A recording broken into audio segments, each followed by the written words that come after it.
전 세계 판도를 단 한 번에 알 수 있는 시간, 판을 읽는 국제정치, 문희정 국제정치평론가와 함께하겠습니다. 어서 오십시오. 네, 안녕하십니까. 지난 21일 북한이 정찰위성을 발사했습니다. 주요 국가들 반응부터 좀 살펴볼 필요가 있겠어요. 네, 그렇습니다. 지난 21일 밤에 이 서해 위성 발사장에서 정찰위성 만리경 1호를 신형위성 운반 로켓 천리마 1형에 탑재해서 성공적으로 발사를 했다. 북한 측이 이렇게 발표를 했죠. 자, 일단 그 주요 외신들도 속보와 함께 지난 9월 러시아와의 정상회담이라든지 뭐 우리 정부의 반응, 그리고 앞으로 이제 북한이 군사 정찰 위성을 띄워놓은 것과 관련해 가지고 군사적 긴장감이 어떻게 고조될 것이냐, 이런 부분과 관련된 보도들을 내놨습니다. 미국 같은 경우에는 북한의 정찰 위성 발사를 강하게 비난하면서 도발을 멈추고 협상에 복귀해라 이렇게 촉구를 했고요. 일본 정부는 국가안전보장회의 NSC 긴급 소집했습니다. 그리고 로켓 예상 경로 아래에 있는 일본 오키나와현에 대피 경보를 울렸고요. 기시다 총리가 탄도미사일 기술을 사용한 발사는 명백히 유엔 안전보장이사회 결의 위반이라면서 강하게 반발을 했습니다. 이 한미일이 함께 대응하기 위한 협의를 진행 중이다 이런 얘기도 나왔죠. 유엔과 유럽연합 측 같은 경우에는 북한은 유엔 안보리 결의에 따른 의무를 즉각 준수하라면서 원론적인 비판 입장을 밝혔습니다. 자, 이들과 살짝 다른 결을 보인 나라들이 있었어요. 러시아 같은 경우에는 뭐 북한에 이 첨단 기술을 전해준 것으로 지금 추측이 되고 있지 않습니까? 우리나라 측이 9.19 합의 일부 효력 정지 결정을 내린 것과 관련해서 이거는 보복 조치다. 대규모 갈등으로 확대될 위험이 있다. 한국의 행보가 유감스럽다면서 북한을 두둔하는 입장을 표명했습니다. 중국의 경우에는 대화를 통한 정치 외교적 문제 해결 필요성을 강조하면서 북한에 대한 직접적인 비판은 피하는 모양새를 취했습니다. 우리 군도 오는 32일 첫 독자 군사 정찰 위성을 스페이스X의 팰컨 9 로켓에 실어서 발사할 예정입니다. 기억 아마 하실 거예요. 우리나라 처음에 위성 발사 러시아에서 가서 했었지 않습니까? 그런데 그렇죠. 이제는 이제 러시아하고는 완전히 끊어졌고 팰컨 X는 이제 미국이니까 우리는 미국 쪽에서 하고 북한은 이제 러시아 기술 받아가지고 발사체 기술 조금 보완해가지고 이번에 성공시키고. 그래서 한반도가 다시 이렇게 서방과 중러 간의 어떤 대결의 장이 되고 있는 그런 모양새입니다. 일단은 북한이 정찰 위성으로 한반도를 촬영했다는 보도도 좀 나오더군요. 그렇습니다. 앞으로도 좀 지켜봐야 될 것 같습니다. 다음은 윤석열 대통령의 영국과 프랑스 순방 소식 좀 전해주시죠. 지난해 5월에 취임한 이후 15번째 해외 순방이었고요. 지난 20일 영국으로 출국해서 3박 4일간 국빈 방문을 마무리하고 23일 프랑스를 방문했습니다. 21일 영국 의회에서 17분간 영어로 연설을 했고요. 자, 한국 대통령이 이렇게 영국 의회에서 영어 연설을 한 것은 2013년 박근혜 전 대통령에 이어서 두 번째입니다. 그리고 그 다음 날은 리시 수넥 영국 총리와 정상회담을 열었는데요. 양국 관계를 글로벌 전략적 동반자 관계로 격상하고 안보 경제 분야에서의 협력을 확대한다. 이런 다우닝가 합의를 채택했습니다. 총리 관저가 있는 곳이 다우닝가라서 이런 이름이 붙은 거고요. 아마 영국 쪽에서 굉장히 좋아할 만한 그런 내용들이 아니었을까 싶습니다. 왜냐하면 영국은 브렉시트 이후에 사실 유럽과 떨어져 나와서 영국 스스로 자생하기가 지금 굉장히 힘든 상황이고 경제적으로 힘든 상황이거든요. 그런 상황에서 한국이 굉장히 이제 밀착하는 모습을 보였기 때문에 영국 입장에서는 환영할 만한 상황이고요. 특히 주목해봐야 될 부분이 있습니다. 그 한국 금융사들이 영국의 그린 에너지나 인프라 등 9개 분야에 우리나라 돈으로 34조 원을 투자하기로 합의를 했어요. 이게 이제 어떤 의미를 지니냐면은 EU에서 사업을 하기 위해서는 이제 EU 내에 이제 다국적 기업들이 유럽 본사를 세워야 되는데 브렉시트 되기 전에는 영국이 금융 중심지였어요. 아시다시피. 그렇죠. 그래서 이제 대규모 글로벌 은행들이라든지 금융사들의 그 유럽 본부가 거의 대부분 런던에 있었습니다. 그런데 이제 브렉시트가 됐기 때문에 영국에 그대로 놔두게 되면 유럽 내에 본사를 또 만들어야 돼요. 유럽 지부를. 그래서 거의 다 옮겨가는 분위기거든요. 그런 상황에서 지금 한국이 34조 원을 가지고 들어간다라는 의미입니다. 그래서 이게 영국에서 계속 다른 글로벌 기업들이 빠지고 있고 심지어 영국 기업 기업들조차도 미국 시장에 상장하면서 런던에서의 금융 이탈이 가속화되고 있는 상황에서 한국이 34조 원을 투자한다. 이 의미 어떻게 봐야 될지 좀 고민을 해봐야 될 것 같고요.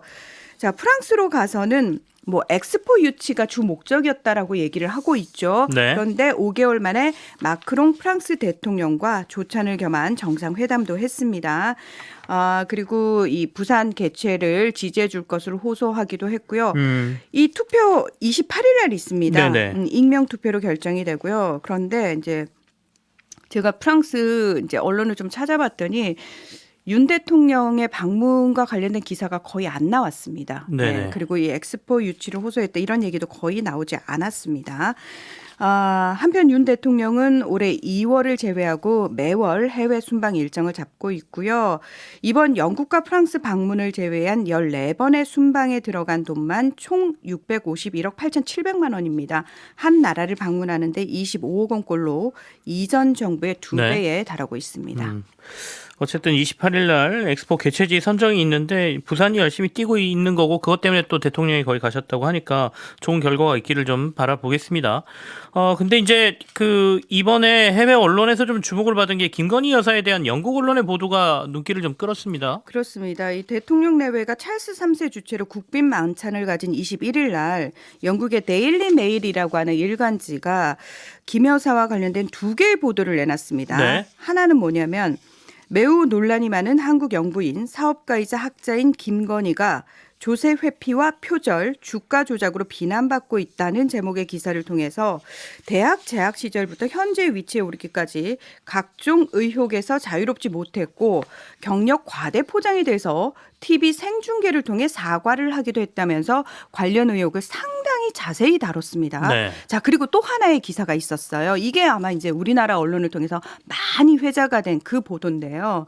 김건희의 나이를 뛰어넘는 외모의 비결이라는 제목의 기사를 통해서 피부 미용 관련 전문가들의 인터뷰와 함께 10년 이상 젊어 보이는 김건희 여사의 외모의 비결은 다양한 미용 시술의 결과다.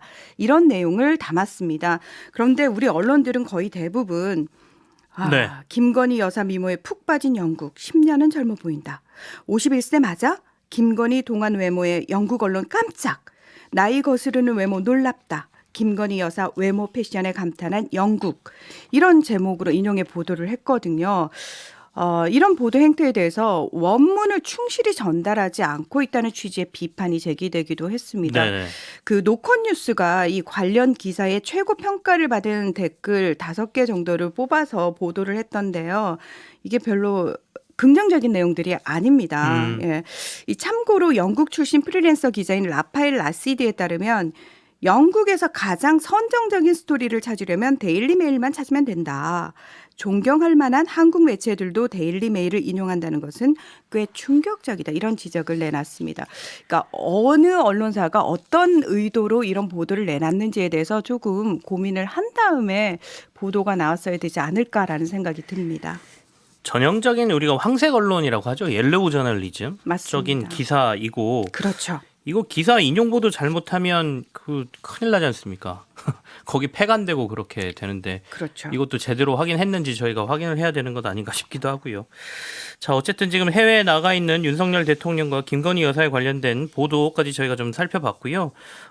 이스라엘과 하마스 전쟁 얘기도 좀 해야 되겠습니다. 다행히 4일간 임시 휴전에 합의했다는 소식이 있었어요. 그렇습니다. 국제사회가 제발 인질 석방 협상이라도 하게 휴전 좀 해달라라고 애원을 했죠. 전쟁이 발발한 지 48일 만인 24일 오전 7시를 기해서 나흘간 4일간 일시 휴전에 돌입을 했습니다. 이 기간 동안 당연히 전투 중지되고요. 그리고 인도주의 지원 트럭에 수백 대 이제 들어가는 걸 허용해 주기로 했습니다. 그리고 무엇보다 이 모든 공격과 체포가 중지되고요. 그리고 이동의 자유를 좀 보장한다. 이런 내용들이 이 합의 안에 들어가 있습니다. 그런데 이스라엘은 이번 합의는 어디까지나 일시적 전투 중지일 뿐이고 하마스와 전쟁 계속할 거야. 우리 쉬는 동안 더 무장해가지고 제대로 전쟁할 거야 라고 얘기를 하고 있습니다. 하마스 측도 이거 일시 휴전이야. 서한 지구를 포함한 모든 저항 전선에서 대결을 확대할 것을 촉구하고 나섰습니다. 네네. 이번 휴전 같은 경우에는 이제 이 휴전과 관련해서 기존에 카타르, 이집트 굉장히 중재 노력을 많이 했거든요. 이제 미국까지 이번에 껴가지고 이들의 중재로 이루어졌는데, 그럼 이스라엘 정부가 귀등으로도 안 듣던 이 얘기를 왜 이번에 들어서 휴전에 합의를 했느냐. 이 가자 지구내 민간인 피해가 급증하면서 국제적인 비판 여론이 너무 커졌다는 거예요. 이게 뭐 벨기에, 스페인 총리까지 나서서 이 부분을 공식적으로 비판을 해서 외교적 분쟁으로까지 번졌거든요. 그러니까 이스라엘 정부 입장에서도 더 이상 이거를 밀고 나갈 수가 없는 상황이었다라고 할 수 있고, 내부적으로도 반정부 시위가 굉장히 대대적으로 벌어졌는데 네. 특히 인질의 가족들 있지 않습니까? 하마스가 잡아간 인질의 가족들은 지금 정부가 뭐 하냐? 가자지구 폭격이 문제가 아니고 인질 석방부터 애를 써야 되는 거 아니냐라고 굉장히 많이 비판을 했는데, 이 부분에 이제 눈치를 좀 본 것으로 보인다, 이런 얘기가 나오고 있습니다.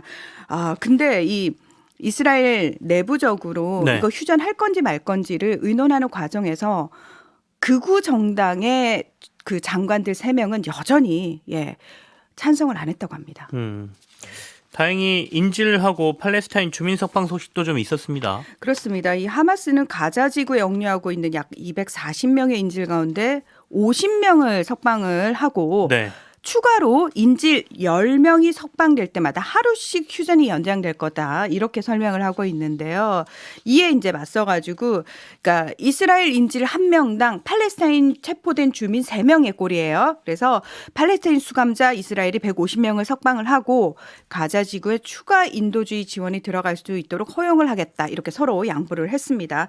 그래서 첫날 하마스가 이스라엘인 13명과 태국인 10명, 필리핀 1명을 석방을 했고요. 네. 자, 둘째 날 뭐 이스라엘인 14명, 그리고 이제 팔레스타인 수감자 42명 뭐 교환한다, 이런 얘기 지금 나오고 있습니다. 일단 28일 오전 7시까지 차례로 남은 인질과 수감자들을 석방할 예정입니다. 네네. 이번에 이제 풀려난 인질은 어린이와 그리고 어머니 그리고 최고령 의 여성들인데요. 일단 이스라엘 내부에서는 인질 명단부터 받아서 이제 가족들한테 알려주고 있는 상황인데, 이 가족들 입장에서는 그 50명에 못 든 사람들은 굉장히 이제 애가 타는 거예요. 그래서 이스라엘 정부가 이걸 기점으로 계속 인질을 전원 석방시킬 수 있도록 애를 써줬으면 좋겠다, 이런 얘기 나오고 있고, 국제사회에서도 굉장히 환영하는 모습을 보이고 있습니다. 태국인 인질들이 있었는데 이들은 그 이스라엘 남부 농장에서 일을 하던 노동자들이었거든요. 네. 그래서 태국 정부가 이제 따로 이집트와 카타르의 중재를 통해서 하마스와 협상을 했고요. 아직 그 태국인 20명이 억류돼 있는 것으로 태국은 파악을 하고 있습니다.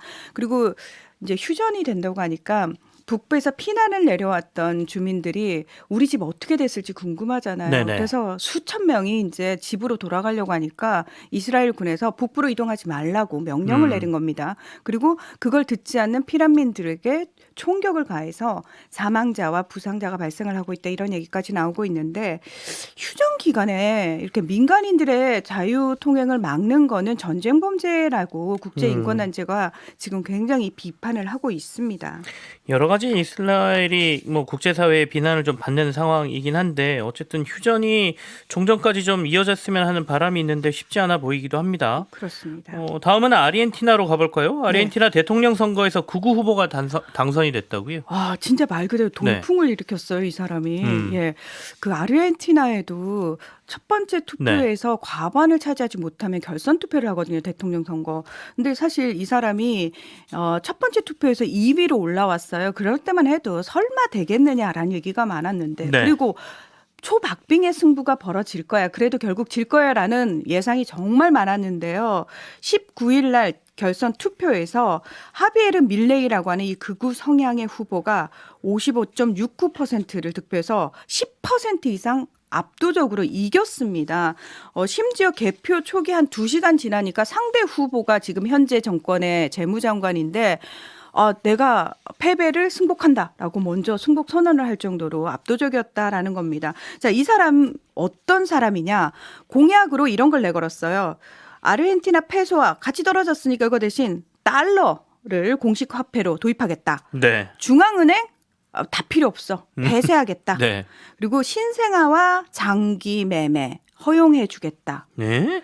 이거 왜 나왔냐면 네. 아르헨티나가 지금 경제적으로 너무 힘드니까 가난한 사람들, 몸 건강한 사람들, 아이 많은 사람들 부잣집에 아이 보내고 장기 좀 팔아서 먹고 살게 해주겠다. 아이고야. 이런 말도 안 되는 소리를 한 네네. 겁니다.